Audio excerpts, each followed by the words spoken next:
was sort of a... Let's talk about the novel again and come to this. And I wanted to talk about... So I talked about the ways in which the novel related to the previous two and also departed from them in the third, in a way that if he'd started with the third novel, nobody would have read it and it would have gone nowhere.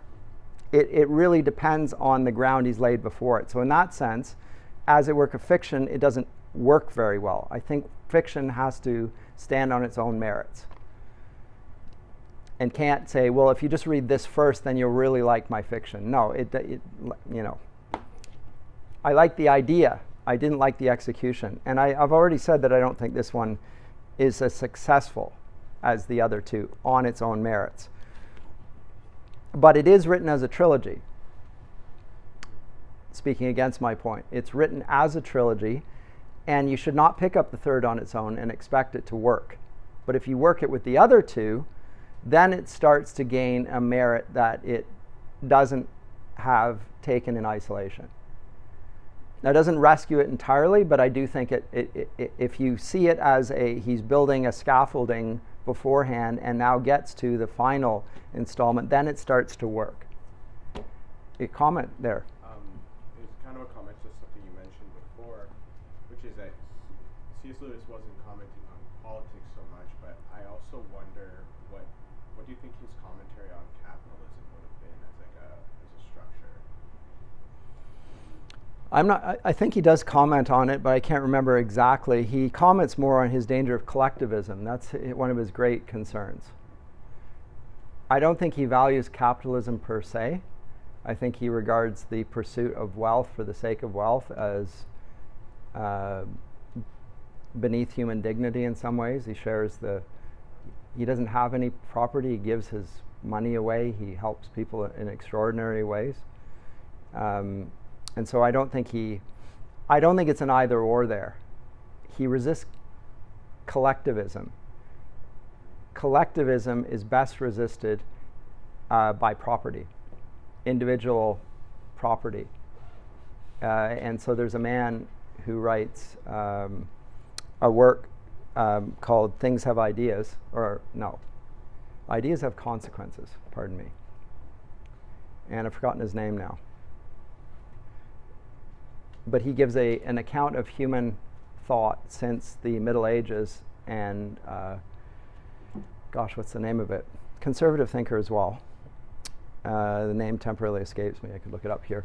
But he argues that property is the sole remaining metaphysical hold that individuals have.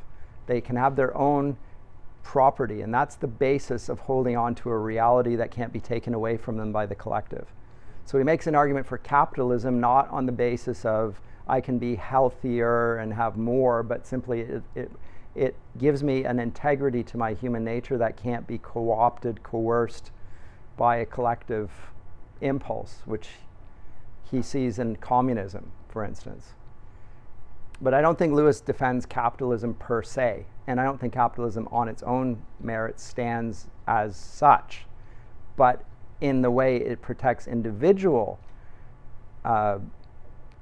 family from the collectivism, it has a moral defense then.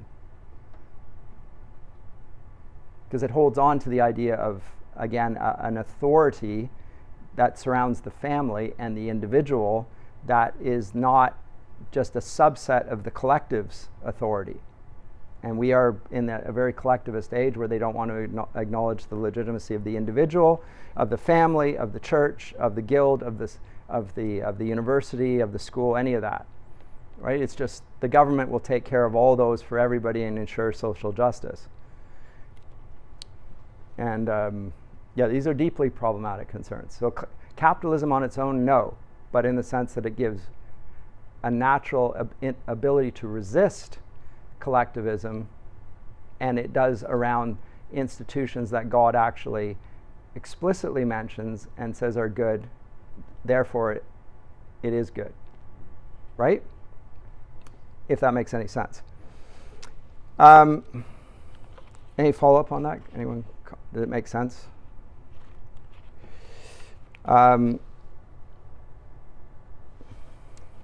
But there's no doubt, and everybody can see this, that money, it used to be the left, that the left used to complain about conservatives being the party of big business and so forth. Well, now the left is the party of big business.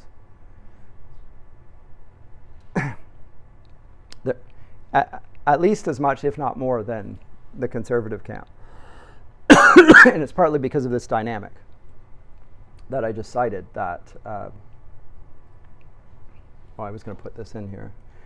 This dynamic that human nature is now a commodity that we can make money from.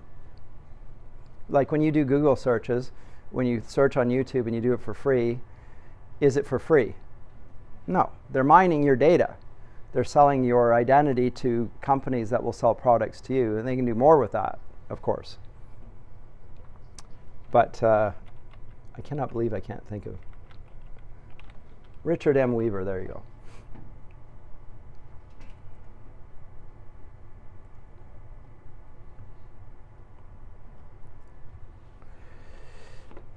He makes the argument about property being in the last metaphysical right that we have.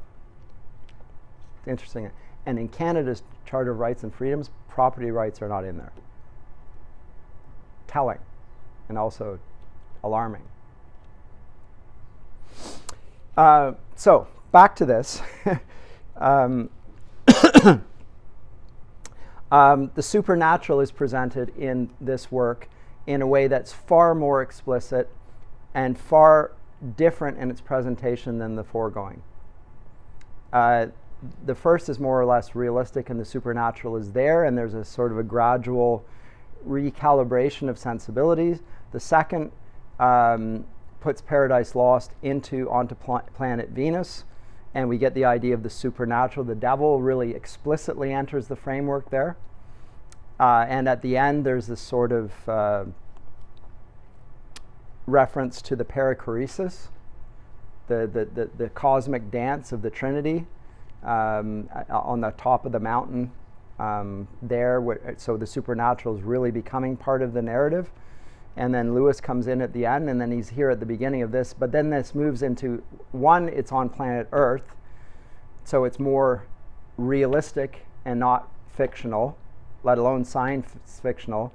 But now the supernatural is brought into contemporary university life, contemporary political life, in a way that seems warranted by the previous installments.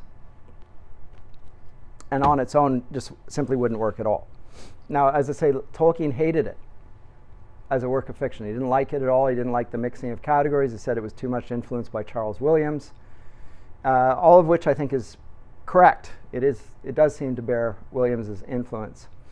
But it's in keeping with the vision of what he's been trying to do throughout here, which is to refresh your memories. When he talks about that little essay on science fiction, he talked about the type of science fiction that he loved and ended up writing, which was that which evoked the realm of the fantastic in the current scientific age, and the legitimacy of it and the reality of it. And Lewis wants to, again, escape from the flattening out of reality and see things in more of a four-dimensional way, not just three, but four, if it's possible. He wants to include the supernatural, God, and other things, not only being there, but actually orchestrating events. So that this one becomes to the point where to say it's providential is an understatement. It's everything has happened in accordance with Mal Eldale's providential ordering. It starts to become more explicit. As wild as the plot line is, it becomes, oh, this happened, and I'm not Elwin Ransom. I didn't even call you to be here. Like the group that's the church there, he didn't even call them to come. They've just come somehow. It seems like an accident, but he's aware that actually that's not an accident. In fact, his whole personal history seemed like he by chance came upon this little group of people struggling with a boy, when in fact God had been ordering this, or Mal Eldale, to use the phrase in the story. So one of the things that illustrates this is Jane's vision of Merlin's awakening, and because she actually imagines that she's in the tomb with his corpse. And she's terrified by this. So she writes, if only someone would come quickly and let her out. And immediately she had a picture of someone bearded, but also divinely young, someone golden and strong and warm, coming with a mighty earth-shaking tread into that black place. At this point she woke. Someone bearded, divinely young, golden, strong, warm. And who is this? It's not clear at all. Does anyone know who it is? Any guesses? It's not stated, and I don't think it ever will be. I don't think it's conclusive. It's probably not intended to be.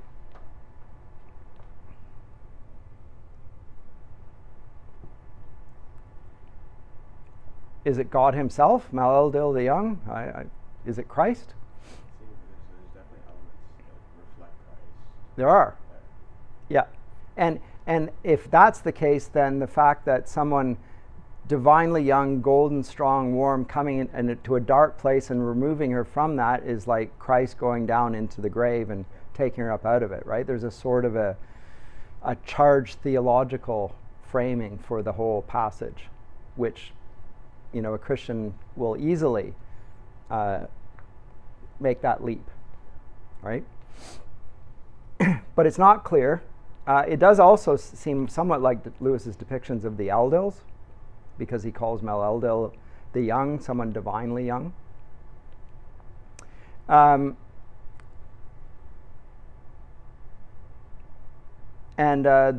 there's not any sense of John in the book of Revelation when he falls dead at the vision. Falls as if he were dead at his feet. There's not that sense, so that speaks against that. It could actually just be the depiction of Ransom, because he's depicted in the same way. In fact, she seems to see and is attracted to him even. Or rather, her affections are mistaking him as the fulfillment of all her desires, right? So, and he keeps telling her, don't do that, right? In the same way that John is tempted to worship the angels, and the angels say, don't do that. Same thing happening here. It's a sense that Eros has been baptized, but it still hasn't understood its proper object, God, right? And it experiences things in a very new way, and so it makes mistakes that normally it would not. So it could just be Mr. Fisher King, as he calls himself, which is another way of talking about Arthur. But when she goes to meet him, we're told that her world was unmade. Now I'm going to read this section again. All the light in the room seemed to run towards the gold hair and the gold beard of the wounded man. Remember, Christ is depicted as John hears a voice behind him. He turns around and he sees a lamb as if it had been slain. But here she looks, and the light in the room runs towards the wounded man. The wounded man, well, Ransom's wounded. His heel's bleeding forever, right? Because he's a Christ figure.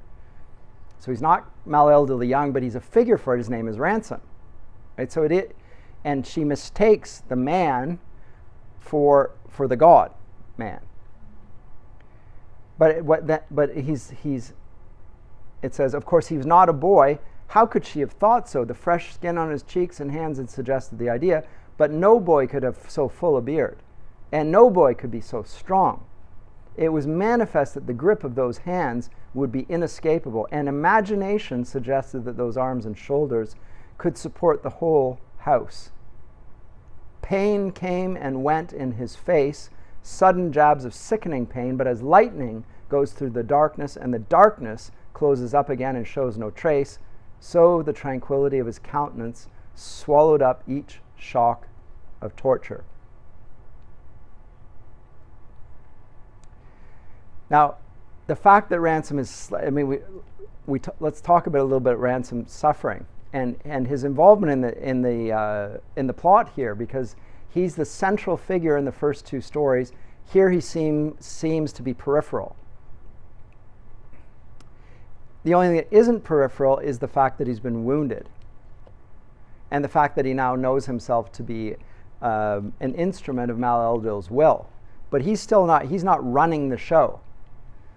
It's not like he's suddenly developed divine knowledge and he's pulling the strings. He is in some sense just another man. But he has suffered, and his heel which is wounded won't stop bleeding, which is quite the wound. And remember back in the Paralander novel, this is what the king calls Hru, the blood, the substance wherewith Mal-Eldil remade the worlds. Reference to Christ's blood, of course. But he's talking about the man's blood here. So again, his name is Ransom. So there's something, it's not salvific, but it's something that he is sharing in Christ's sufferings. And his suffering and his weakness is actually the means for Mal-Eldil, in conjunction with his company at St. Anne's, to be in some ways working against the great power of the university and the NICE and the political realm and the papers through this small little community.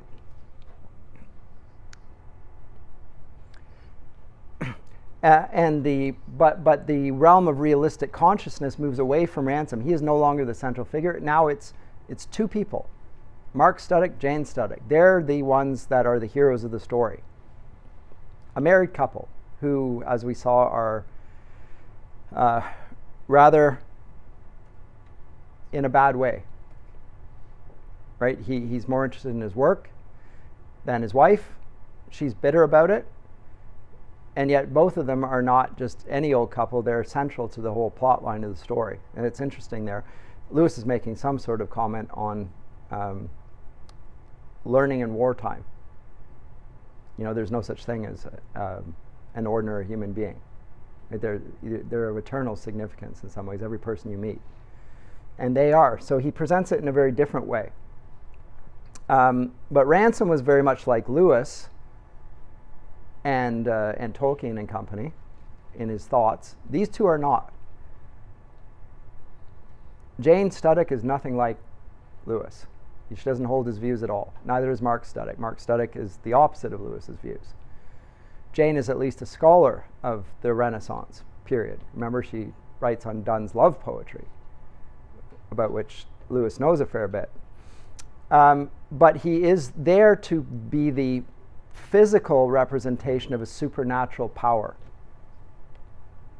And he cooperates, furthermore, with the supernatural powers, because now the Eldila that he's met are going to be brought into the room, and not just the Eldila, but the planets themselves are there.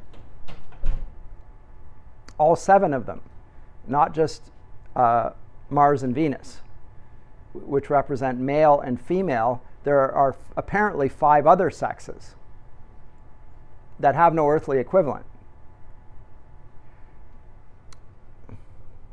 But as she goes on to talk about this,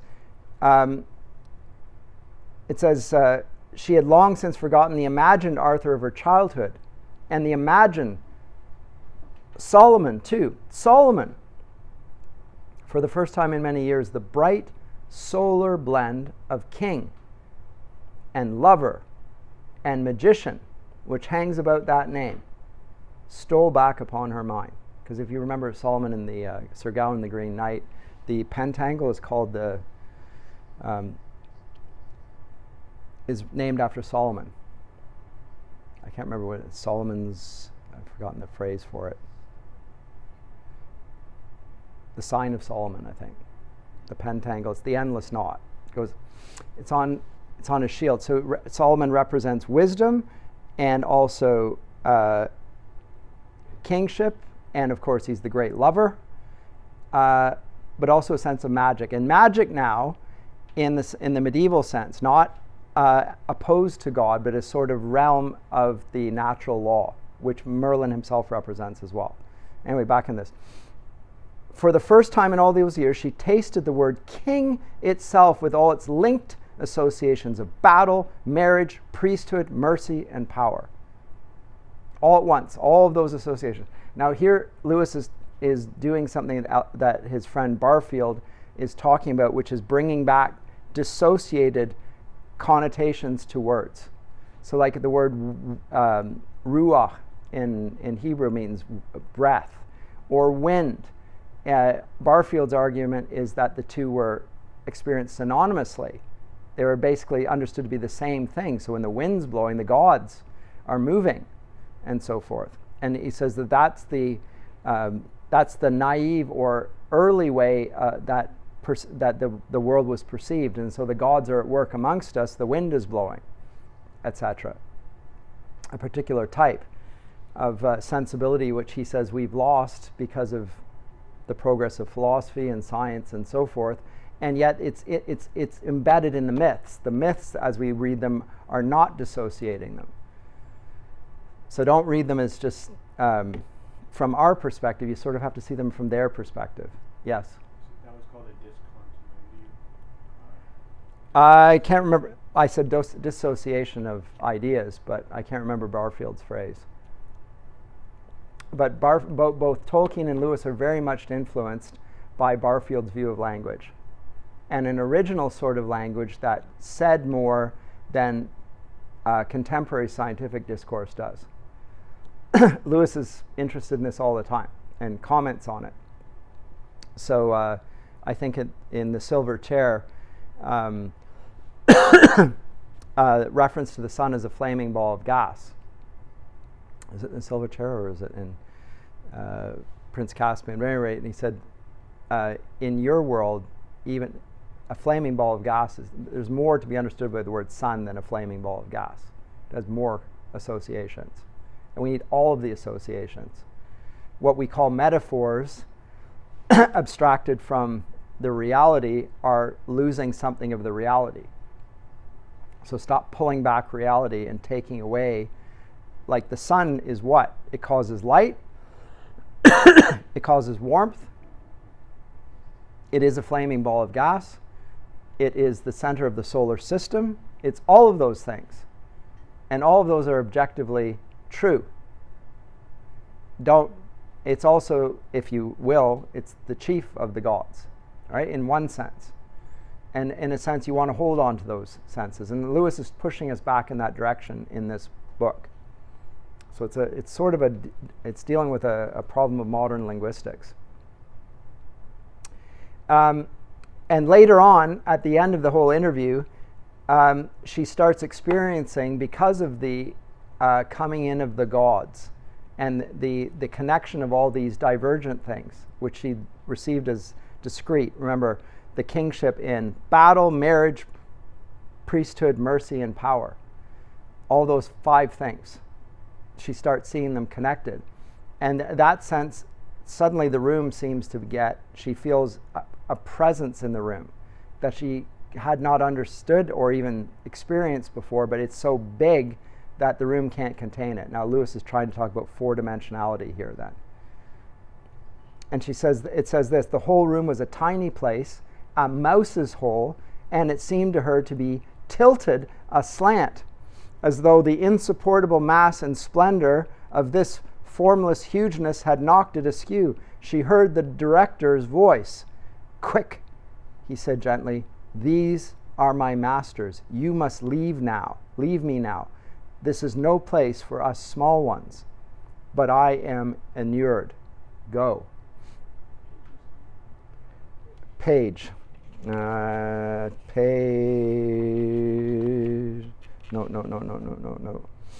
Page 88, 89, is that correct? I'm not sure that's even this. This can't be right. No, it's not on this. It's much later on than that. I'll ask my follow-up question. Follow-up, yep. Is Lewis personifying like these elements? Is he saying that this is God, or is he's giving form? No, it's not gods. It's the gods, and the gods. It's not even the gods. It's the Oyarse, right? Because the 7 planetary archons, if you will, are coming into the room. Not just Paralandra and Malacandra, but also, gosh, what does he call Jupiter? I've forgotten. Anyway, but all of the planets come into the room, but they are also not God. They're just huge powers that obey Mal-Eldil's will. Mal-Eldil never even enters into the description. He's behind it all, but he's not actually physically present. Were he present, he would be destroyed. But he's been inured. It says, this is no place for small ones, but I am inured. What does that mean? It's a funny sense. Inured means that I'm rendered impervious to their presence, but it clearly comes from being injured. It's like he has been, it's like being given a shot of rattlesnake venom as an anti-venom.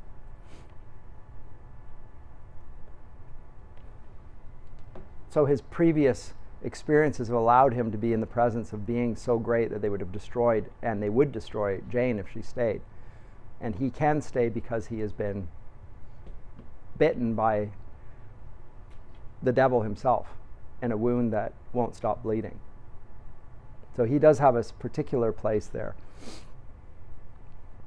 But it dwarfs her, and there's a sense of greatness that goes beyond human experience. And that will also be reiterated when all these planetary Eldils will take over Merlin's body to destroy and judge what the NICE has been doing. And that I see as, that's in chapter 2, and they've pulled down deep heaven on their heads. When the NICE basically is again calling in the collapse of the Tao. That's what's going on here. Remember, they want them to stamp on a crucifix and take their clothes off and do unspeakable things. They want them to, like an initiation. It's not hazing, but it's the equivalent of doing something morally degrading, to degrade their own humanity in order to do what the dark spirits want them to do, and bring in a power from above them to aid them in their struggle, because they think that the powers are neutral when all power comes from God. And by doing that, they bring down the thing that's actually preserving them, which is the natural law. Again, what is a person who's serving the dark spirits of the world except God? What will save them? It's actually God's the hedge that he set around human beings in their own nature, which keeps them from the devils completely destroying us all. And they don't want that. It's like we saw in the Paralandra with Weston. He calls for the devils to come in. Possess me, take over. I want you to be totally, at that point, you get it. Same thing happening here. The NICE wants to get beyond the human. They want to not only improve the human, they want to transcend the human. They want to get rid of their human nature. They want to become post-human. In other words, they want to destroy themselves. And so what happens, fascinatingly, remember I said that the beginning of the novel is quoting the Tower of Babel.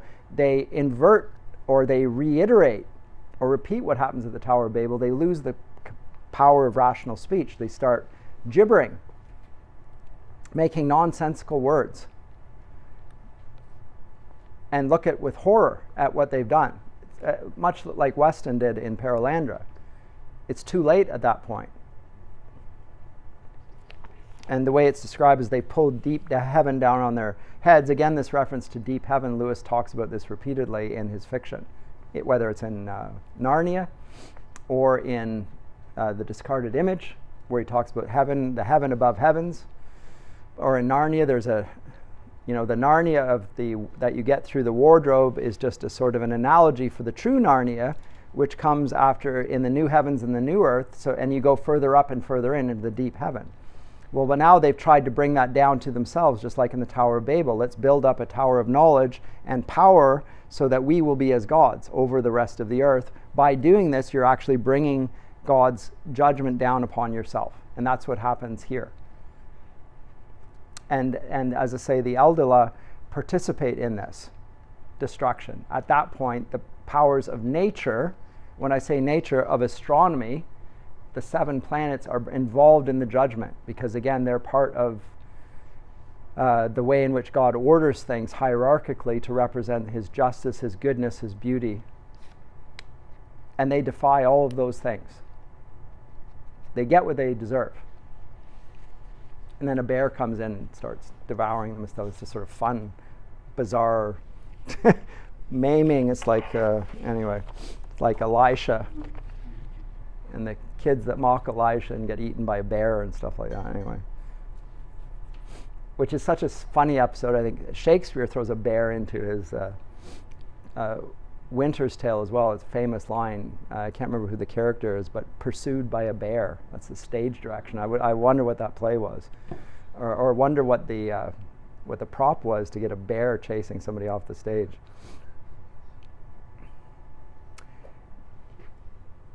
But when they do pull the planetary Oyarsa down on top of themselves, in chapter 13, it says that they suddenly realize what they've done. And here's the language that he uses. Actually, that's that's the descent of the gods. I'm going to step back a bit. I want to deal with the encounter between the director. So I apologize. The director and Merlin here. This is they have pulled down deep heavens because they've been trying to resuscitate Merlin the magician for the sake of power and, as I say, guns and golden girls. 288. Here is I'll set it up. So it's an encounter between the two of them in a blue room. And the director has been wearing a robe of office, if you will, showing that he is also a great lord, just as Merlin is. He says, I give you great thanks, 286. I cannot indeed understand the way you live in your house is strange to me. You gave me a bath such as the emperor himself might envy, but no one attends me to it. A bed softer than sleep itself, but when I rise from it, I find I must put on my own clothes with my own hands as if I were a peasant. I lie in a room with windows of pure crystal, so that you can see the sky as clearly when they are shut as when they are open, and there is not wind enough within the room to blow out an unguarded taper. But I lie in it alone with no more honor than a prisoner in a dungeon. Your people eat dry and tasteless flesh, but it is off plates as smooth as ivory and as round as the sun. In all the house there are warmth and softness and silence that might put a man in mind of paradise terrestrial. But no hangings, no beautified pavements, no musicians, no perfumes, no high seats, not a gleam of gold, not a hawk, not a hound. You seem to me to live neither like a rich man nor a poor one, neither like a lord nor a hermit. Sir, I tell you these things because you have asked me. They are of no importance. Now that none hears us save the list of the 7 bears of Logres, it is time that we should open counsels to each other. He glanced at the director's face as he spoke, and then, as if startled by what he saw there, he leant sharply forward. Does your wound still pain you? Ransom shook his head. No, he said, it is not the wound. We have terrible things to talk of. The big man stirred uneasily. Sir, said Merlinus, in a deeper and softer voice, I could take all the anguish from your heel, as though I were wiping it out with a sponge. Give me but 7 days to go in and out, and up and down, and to and fro, to renew old acquaintance. These fields and I, this wood and I, have much to say to one another. As he said this, he was leaning forward so that his face and the bear's were almost side by side, and it almost looked as if those two might have been engaged in some kind of furry and grunted conversation. The druid's face had a strangely animal appearance. not sensual, nor fierce, but full of the patient, unarguing sagacity of a beast. Ransom's, meanwhile, was full of torment. You might find the country much changed, he said, forcing a smile. No, said Merlin, I do not reckon to find it much changed. The distance between the two men was increasing every moment. So note these sorts of descriptions. Merlin was like something that ought not to be indoors. Bathed and anointed though he was, a sense of mold, gravel, wet leaves, weedy water hung about him.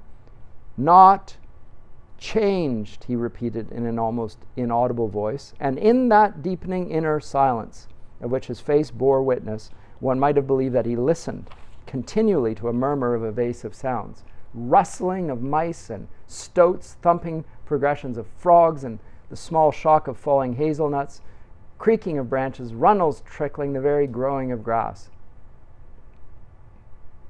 Through me, said Merlin, you can suck up from the earth oblivion of all pains. Silence, said the director sharply. He had been sinking down into the cushions of the sofa when his head drooping a little towards his chest. Now, this is interesting. Merlin offers to heal him, and he won't have it. He thinks this is wrong. Silence. And now he sat bolt upright. Note that, so there's the director is tempted by this. He can be healed. He wants to be healed. Who wants to suffer? But now he sat bolt upright. The magician started and straightened himself likewise. The air of the room was cleared. Even the bear opened its eyes again. No, said the director. God's glory. Do you think you were dug out of the earth to give me a plaster for my heel? We have drugs that could cheat the pain as well as your earth magic, or better, if it were not my business to bear it to the end. I will hear no more of it. Do you understand? I hear and obey, said the magician, but I meant no harm. If not to heal your own wound, yet for the healing of Logris. You will need my commerce with field and water. It must be that I should go in and out and to and fro, renewing old acquaintance. It will not be changed, you know, not what you would call changed. Why? Because the natural law has not changed. It can't change. Again, that sweet heaviness like the smell of hawthorn seemed to be flowing back over the blue room.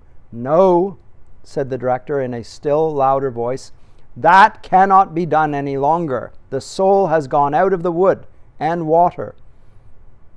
Oh, I dare say you could awake them a little, but it would not be enough. A storm or even a river flood would be of little avail against our present enemy. Your weapon would break in your hands, for the hideous strength confronts us, and it is as in the days when Nimrod built a tower to reach heaven. Page 288. Hidden it may be, said Merlinus, but not changed. Leave me to work, Lord. I will wake it. I will set a sword in every blade of grass to wound them, and the very clods of earth shall be venom to their feet. I will. So note, he's going to turn nature against them the same way that happens against Sauron, and right. So nature, the forest, I can bring the forest to life, and it will avenge the desecration. Parallel passages, right? No, said the director. I forbid you to speak of it. If it were possible, it would be unlawful. Whatever of spirit may still linger in the earth has withdrawn 1,500 years further away from you since your time. You shall not speak a word to it. You shall not lift your little finger to call it up. I command you. It is in this age utterly unlawful. Hitherto he had been speaking sternly and coldly. Now he leaned forward and said in a different voice, it never was very lawful, even in your day. Remember, when we first knew that you would be awaked, we thought you would be on the side of the enemy. And because our Lord does all things for each, one of the purposes of your reawakening was that your own soul should be saved. Merlin sank back into his chair like a man unstrung. The bear licked his hand where it hung pale and relaxed over the arm of the chair. Sir, said Merlin presently, if I am not to work for you in that fashion, then you have taken into your house a silly bulk of flesh, for I am no longer much of a man of war. If it comes to point and edge, I avail little.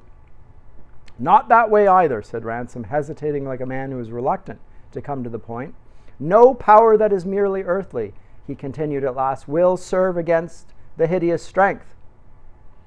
Then let us all to prayers, said Merlinus. But there also, I was not reckoned of much account. They called me a devil's son, some of them. It was a lie, but I do not know why I have been brought back.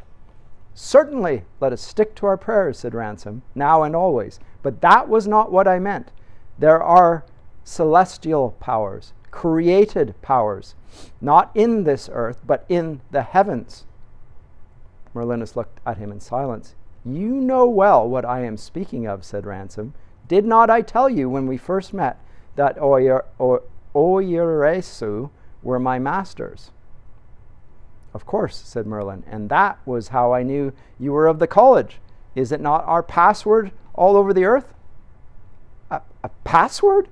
Exclaimed Ransom with a look of surprise. I did not know that. But Merlinus, if you knew not the password, how did you come to say it? I said it because it was true. The magician licked his lips, which had become very pale. True as the plainest things are true, repeated Ransom. True as it is true that you sit here with my bear beside you. Merlin spread out his hands.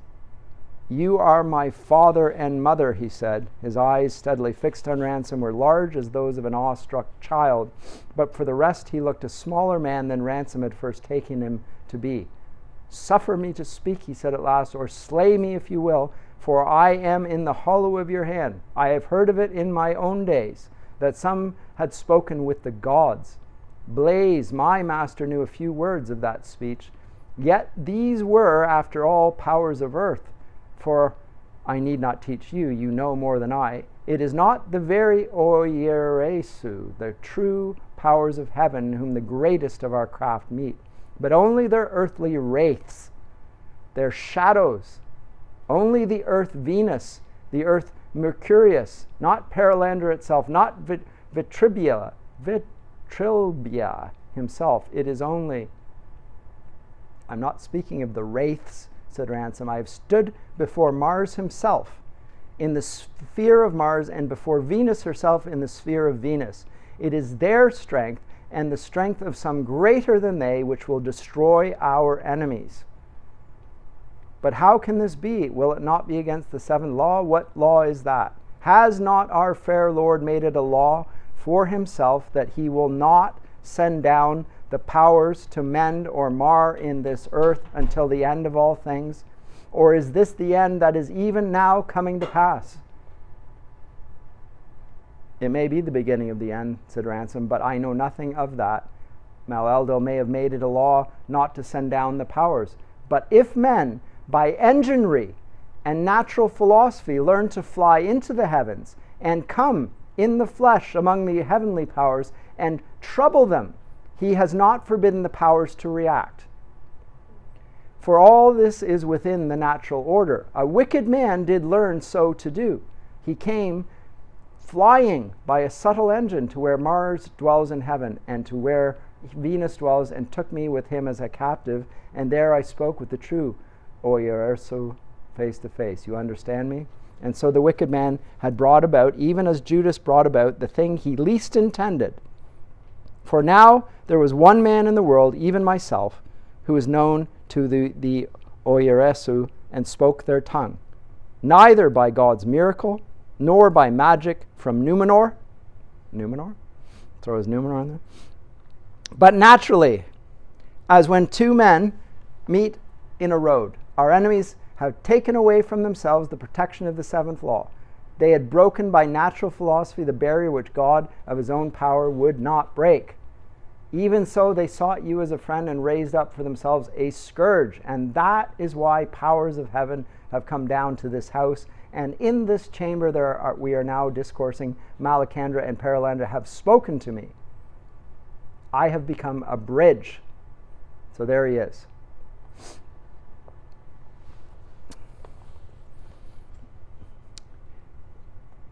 Sir, said Merlin, what will come of this? If they put forth their power, they will unmake all Middle-earth. Note the references here to Numenor and Middle-earth. It's like talking about mixing your...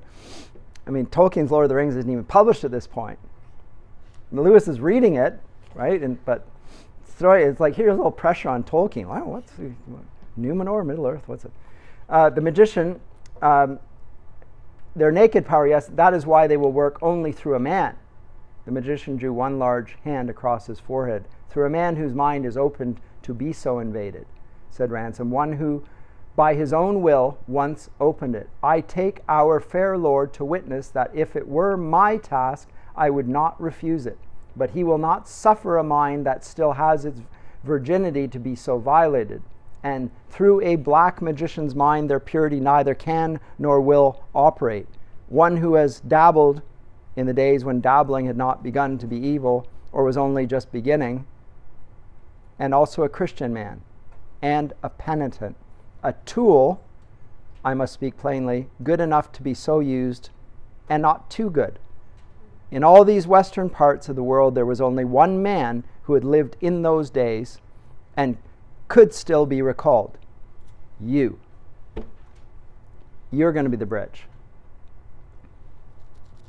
He stopped, shocked at what was happening. The huge man had risen from his chair, stood towering over him, and from his horribly open mouth there came a yell that seemed to Ransom utterly bestial, though it was in fact only the yell of primitive Celtic lamentation. It was horrifying to see that withered and bearded face all blubbered with undisguised tears like a child's. All the Roman surface in Merlinus had been scraped off. He had become a shameless, archaic monstrosity, babbling out in trees in a mixture of what sounded like Welsh and what sounded like Spanish. "Silence!" shouted Ransom. "Sit down. You put us both to shame." Extraordinary passage. So that's the purpose of Merlinus. He is now the bridge, the conduit through which the powers will operate. The seven Oiresu will work through him, because if they work without him, everything will be destroyed. So he will be the instrument, but not now of earthly powers, but of the powers that they themselves have breached by going outside the terrestrial confines of human nature. So, I mean, this is totally imaginative on Lewis's part. He's not making a theological point about the point of leaving the Earth's atmosphere, the moon landing and stuff like that. Some dispute the moon landing ever happened. I won't get into all that right now. But he is, from the perspective of science fiction, introducing an interesting way of addressing theological issues. And they do bring the powers of heaven down upon themselves. Now, note, they did this by, again, building up a Tower of Babel, so now they get what they want. They wanted heaven. They wanted to come up to heaven. They wanted to reach heaven. Well, now they have breached it, and now the heaven's going to come down on them. And we get the outworking in sort of a Tower of Babel. Now, in terms of a plot device, it's sort of sketchy, fanciful, but entirely imaginative, and in keeping with the structure of the fiction that he's constructed so far. I think at this point he departs from social commentary. I think.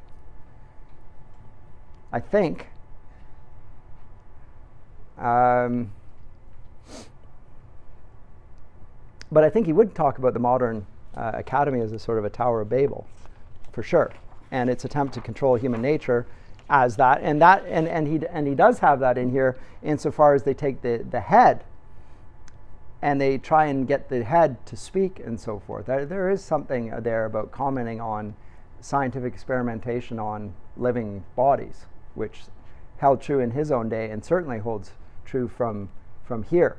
Alakazam's head, the forerunner of a new species, the chosen heads who will never die. Note that they're called heads. Heads without chests, heads without bodies, but heads that are the representation of, I think, a Cartesian view of human nature. Right? It's the mind, it's the head. Now that's all that's left. They didn't care about the chest. let's just focus on this.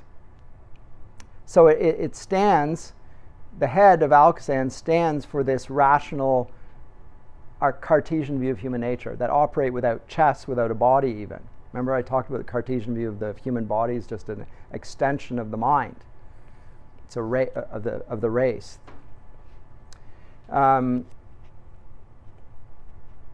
And secondly, it stands for a rationalism that cuts itself off from all moral considerations.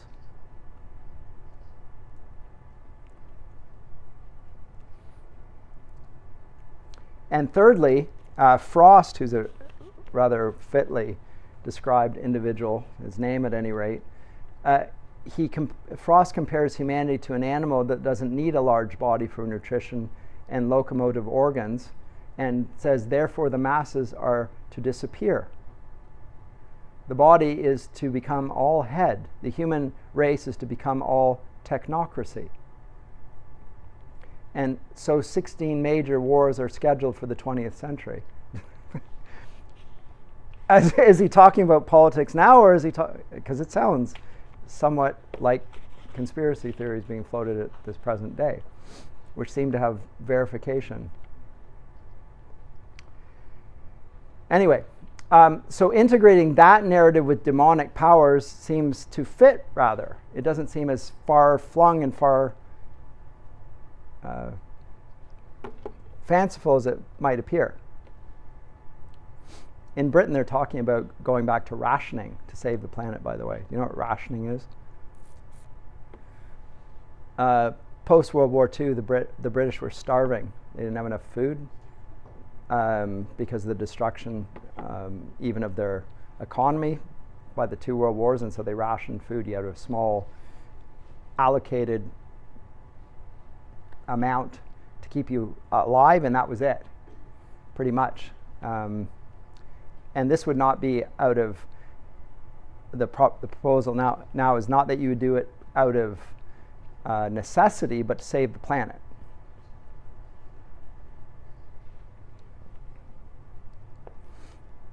Again, as if human nature were a blight on the planet. It's very much the perspective taken by Frost, who wants to cut down the trees, even though there he's not the environmentalist. He wants to get rid of all the trees and replace them with artificial trees.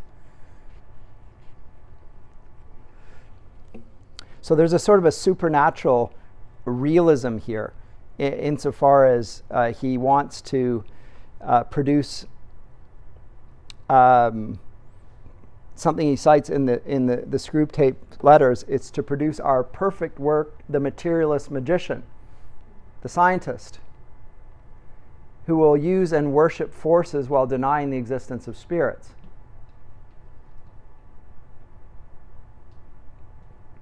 And from that point, it's a straightforward step to the idea that it's actually the dark spirits, the Eldila, who will be contriving and trying to make Earth into a hell, like Milton's Satan. The mind is its own place, and in itself can make a heaven of hell, a hell of heaven.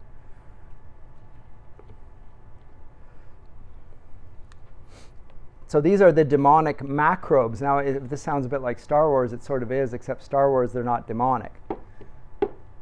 They're just the causes of the force. But here they are demonic, and they're higher, larger forms of life. They're called macrobes. And so Frost tells Studdick earlier on that the real causes of all the principal events of history are quite unknown to the historians. It's orchestrated by demons. And Lewis, that's actually his point in the screw tape letters. If you go back and read them, there's discussion about how the demonic powers of this world actually operate in human history in ways that nobody acknowledges. It is a work of fiction. It's a fictional dialogue between a devil and a junior devil, yes, but I do think there's an element in which he is making commentary.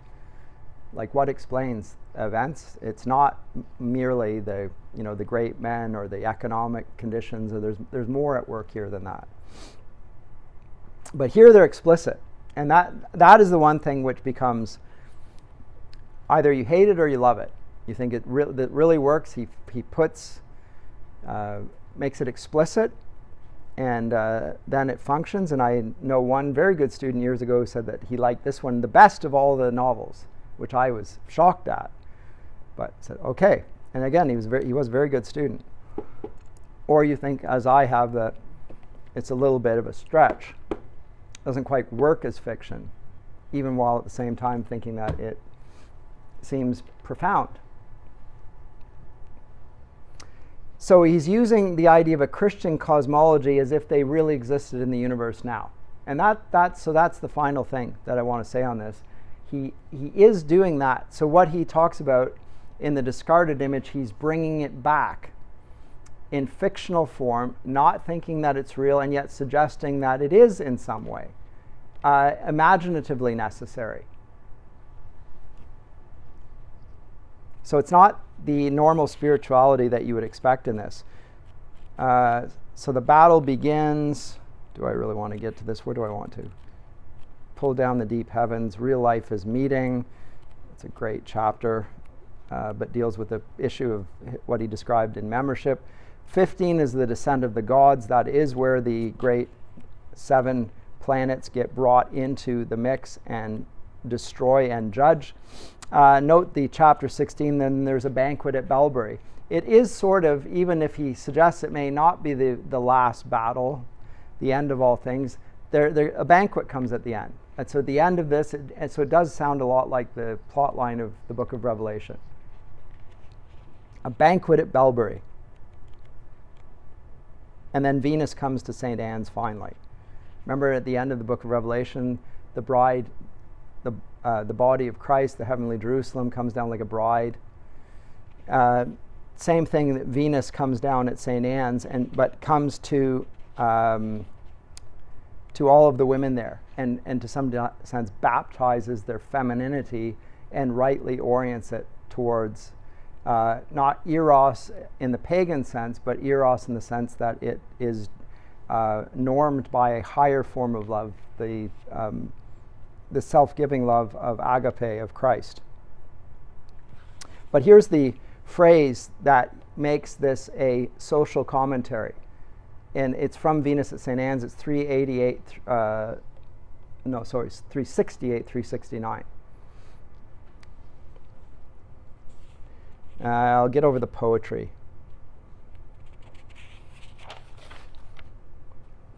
This is McPhee. Why Logres, sir? Said Camille. It's part 4 of that chapter. Why Logres, sir? Tell them, Dimble. I will not talk much from now on. Are you tired, sir? Is the pain bad? No, Grace. It isn't that. But now that it's so nearly time for me to go, all this begins to feel like a dream. I suppose you've got to go, sir, says Ivy. My dear, what else is there to do? I have not grown a day or an hour older since I came back from Perilander. There is no natural death to look forward to. The wound will only be healed in the world where it was got. All of this has the disadvantage of being clean contrary to the observed laws of nature, observed McPhee, the great knock in the form of McPhee. It is not contrary to the laws of nature, said a voice from the corner where Grace Ironwood sat, almost invisible in the shadows. You are quite right. The laws of the universe are never broken.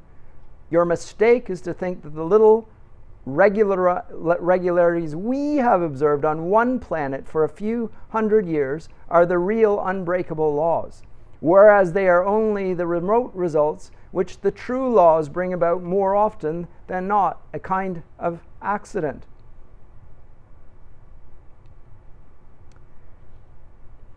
So it might be the exception, or we've only dimly grasped. So it's not rejecting science, it's saying that science is only scratching the surface. Deft way of handling the conjunctures. And how, said Grace with much emphasis, how would you expect there to be more than one such occasion of death? Were you a friend of Arthur's or Barbarossa's? Do you know Enoch or Elijah? Do you mean, said Jane, that the director, the Pendragon, is going where they went? He will be with Arthur, certainly, said Dimble. I cannot answer for the rest. There are people who have never died. We do not yet know why. We know a little more than we did about the how. There are many places in the universe, I mean this same physical universe in which our planet moves, where an organism can last practically forever. Where Arthur is, we know. Where? Said Camilla. In the third heaven, in Perilandra, in Afalon, the distant island where the descendants of Tor and Tenidril will not find for 100 centuries. Which will? Perhaps alone? He hesitated and looked at Ransom, who shook his head. And that is where Logres comes in, is it? Said Camilla. Because he will be with Arthur? Dimble was silent for a few minutes. It all began, said he, now this is the interesting bit, when we discovered that the Arthurian story is mostly true history. There was a moment in the 6th century when something that is always trying to break through into this country nearly succeeded. Logres was our name for it. It will do as well as any other. And then, gradually, we began to see all English history in a new way.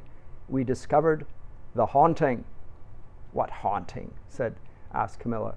How something we may call Britain is always haunted by something we may call Logres. Haven't you noticed that there are two contraries, or we are two contraries? After every Arthur, a Mordred. Behind every Milton, a Cromwell. A nation of poets, a nation of shopkeepers. The home of Sidney and of Cecil Rhodes. Is it any wonder they call us hypocrites? But what they mistake for hypocrisy is really the struggle between Logres and Britain. So what he's describing here, it's quite interesting, I think, is a sense of the two cities of that Scripture talks about in the book of Revelation being at work in the kingdom of Britain. So you have Babylon the Great, and you have the heavenly Jerusalem at war within the nation, within one country, and it happens in every country. Within each nation, there are actually two forces at there. Augustine talks about the city of God and the city of this world. He is pointing it a little bit more and presenting it in the eschatological terms of Revelation. And there is the modern Britain, which he associates with Cecil Rhodes, that is the nation of hypocrites, the shopkeepers, the Cromwells, the whatever. But it coexists alongside of a better people and a better national vision, which is connected with God's purposes. Interesting to see Lewis cast aspersions on Cromwell here. But he says it was long afterwards, that after the director had returned from the third heaven, that we were told a little more. The haunting turned out to be not only from the other side of the invisible wall. Ransom was summoned to the bedside of an old man then dying in Cumberland. His name would mean nothing to you if I told it. That man was the Pendragon, the successor of Arthur and Uther and Cassibelan. Then we learned the truth. There has been a secret Logres in the very heart of Britain all these years, an unbroken succession of Pendragons. That old man was the 78th from Arthur. Our director received from him the office and the blessings. Tomorrow we shall know, or tonight, who is to be the 80th. Some of the Pendragons are well known to history, though not under that name. Others you have never heard of. But in every age, they and the little Logres which gathered round them have been the fingers which gave the tiny shove or the almost imperceptible pull to prod England out of the drunken sleep or to draw her back from the final outrage into which Britain tempted her. This new history of yours, said McPhee, is a wee bit lacking in documents. It has plenty, said Dimble with a smile, but you do not know the language they're written in. When the history of these past few months comes to be written in your language and printed and taught in schools, there will be no mention of it of you and me, nor of Merlin and the Pendragon and the planets, and yet in these months Britain rebelled most dangerously against Logres and was defeated only just in time. So anyway, interesting. A way of seeing the battle, the spiritual battle mentioned in Ephesians 6 and presented it in a sort of a national identity type context. Very interesting. as McPhee says, lacking a wee bit in evidence, but of course that's because it wouldn't recognize the evidence or account for it. Comments or questions? Note how he fuses it, though, there in the end. He pushes it in the direction of Tolkien's mythology of Britain, which is what Lord of the Rings is. It is a sort of, he's trying to give a mythology to the Britons, which he thinks they lack. I'll get to that when we look at Tolkien. But any final comments, questions, observations? How'd you like it? Out there? Yeah? No? Okay, yes? I felt like it was a fitting ending, ironically. Yeah. Yeah. I feel like the other two works were very concise in what they wanted to do, but then it kind of comes to this point where there are big questions that need to be answered. And although it is a bit out there, I found it was a fitting end. For a work of fiction. Yeah. Yeah. But then you really need to read them as three. Yes. Part 1, part 2, part 3. Right? And then if you read it in the light of that, then there is a continuity to it. But on their own, and read it on its own, it's like this is not working at all, and doesn't work. And so there's a sort of an apocalypse there at the end, akin only to, I guess, Revelation. Anyway, we're done for today. So next time